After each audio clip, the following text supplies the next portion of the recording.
who's a leader that we can trust? Who? I mean, I like Danny K. Davis, but the list is very short. Well, I think we'd have to dig up some people out of their graves. Are you serious?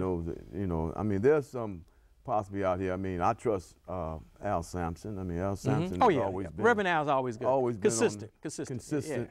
Yeah. But you know, with Danny, out of the 4 people I was involved in that process, with Danny, he was the best candidate in the room. I mean, we had 4 people to choose from, and so Danny won. He got 27 out of 41 votes, and so he was the candidate in the room that everybody thought. We're going to talk about following the money. Remember me to talk about following the money. Yes, sir. Caller, you're next on Viewpoint. What you want? What What happened? What happened, Bill? Somebody's on? Let's follow the money. Yes. Okay, go ahead. Go right ahead. Yes, I'm so happy you're home. I just want to say to Harold Davis that he's a great person. He's very, very spiritual inclined. And I just want to ask him a question. You said years ago the problem with the black community was that we do not know enough about economics. And I would just like to ask you, is there any type of way you can get some classes going on teaching black people in our community how to build a good economic and moral system? You is a wonderful person. Keep up the good work, and may God bless you and your family. Thank you. Thank you, sister. But you easy to find. Oh, yeah. 773-988-5588, sister. And we would like to invite you. Say it one more time. I'm going to say end of the show, too. Say it again. 773-988-5588.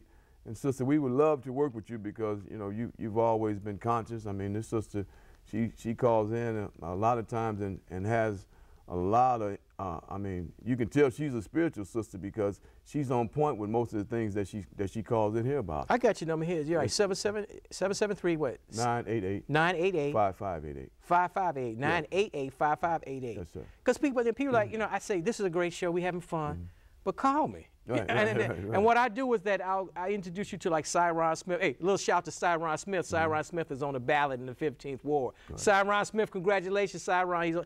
He's on the ballot, my boy. Sir. On the ballot, 15th ward. Everybody should vote. But Cyron Smith, you're the man. Right. And so I introduce you to Cyron, to Philip Jackson, Harold Davis. Come on, people. We with Facebook and YouTube and the internet. Come on, none of us should be suffering. No, but with some of the things that, in reference to the sister who called, we're going to be doing some things on the economic level real soon, talking about economics in the black community, and I'll make sure that you, I think that's Sister Ernestina, I think. I'll make sure that you get the information, sister. We have another caller on Viewpoint Live. Go right ahead. Good morning. Hi, I would like to know if Carol Mosley Braun actually knew about the black leadership, the interviews, because on one hand, she said that she knew nothing of it, but then on the other hand, it's reported that she was there and it was actually interviewed. So which is it? Did she know, or is because she wasn't picked, is she now acting like, oh, I know nothing of it because I'm going to run anyway? Very disingenuous of Carol to do that. She was involved in the process day one. She was in the meetings for the last 4 to 6 weeks. I mean, I saw the interview and she said, who is the Black Coalition? She was there. And so that says to me that she really can't be trusted if you would tell a lie at that level. Ooh. But the thing about, forget about the lies. We just go, you do the research. Because see, all these African-American candidates, I know I ain't giving them a quarter. I ain't getting nobody a quarter. Ain't no money coming out of my pocket. And most of us can't rub 2 nickels together. Right. So where is Carol Mosley Braun's money coming from? Her money is coming out of the Mike Madigan, Ed Burke.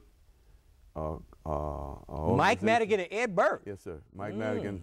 Her campaign manager is Mike Noonan, who's Mike Madigan's right-hand guy.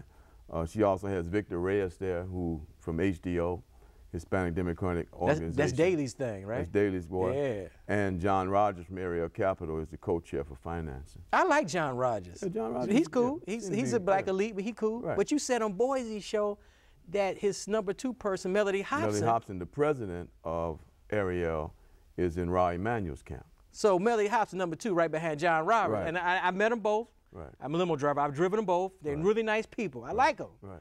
But so John is backing Carol, John and is Melody back in Carol, Hobson. and Melody is back in Raleigh Emanuel. And no offense, but say she's buddies with the Star Wars guy, George Lucas. Yeah, right, so right. she got some money. Oh, yeah, she got money, he got money.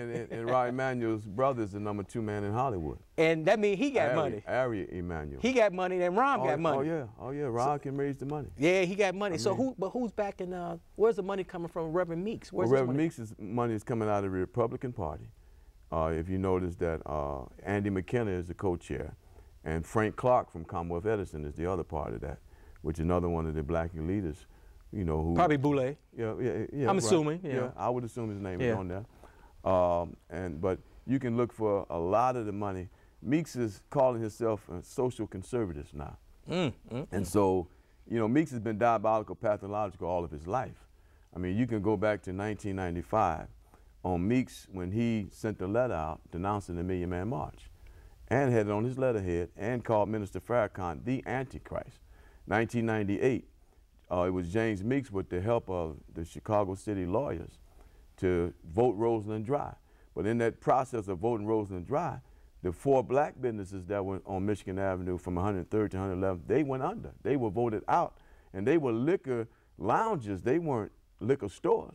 And the Greek boy on 103rd in Michigan was grandfathered in along with the guy on 107th Street. And so those 4 families that had in excess of 20 to 25 employees working in their lounges, they were promised jobs by this so-called bookstore that he built on 115th in Michigan, which is now a vacant lot. A couple $1 million across the street from Curtis. Across the street from Curtis.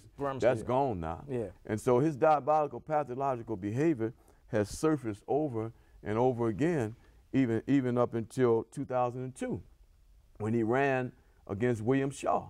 William Shaw was the #2 man in Springfield.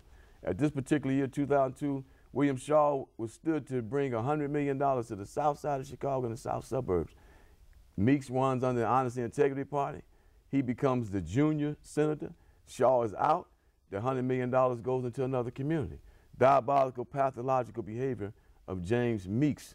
And so even up in 2004, when he goes and does this thing with R. Kelly, looks R. Kelly in the eye and say, "I don't believe you did it, R. Kelly." You know, I mean, on BET. I mean, he did this. I mean, then he brings Mel Reynolds, another registered sex offender, puts him in the parsonage house. And Mel Reynolds, put him in the house. Put him in the house, parsonage, which was less than 500 feet from the school. Had to get him out the house when that stuff surfaced. We were part of the ones that exposed that. And then he brought R. Kelly to the school, you know, to sing some Christmas carols, and got in trouble about that. He's diabolical, pathological. I mean, even up until 2010, when he had Bill Brady at his church and had Quinn at his church, raised both of their hands.